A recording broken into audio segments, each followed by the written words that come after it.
আজ চলে গিয়েছিলাম মেয়ের সাথে মেয়ের স্কুলে। দেখো মায়ের মুখটা কি সুন্দর লাগছে সরস্বতী ঠাকুরের। আর এই হলো আমার বন্ধু পুনাম।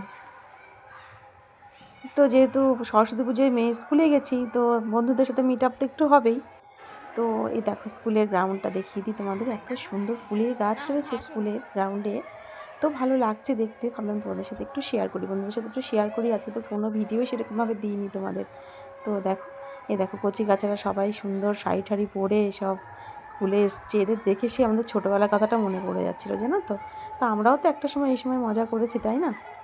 তো মেয়ের স্কুলে এসে কিন্তু সেই ছোটোবেলাটাকেই আমরা ফিরে পেয়েছিলাম সব বন্ধুরা। চারদিকে দেখো স্কুলের গ্রাউন্ডটা কি সুন্দর ফুলে ফুলে সাজানো।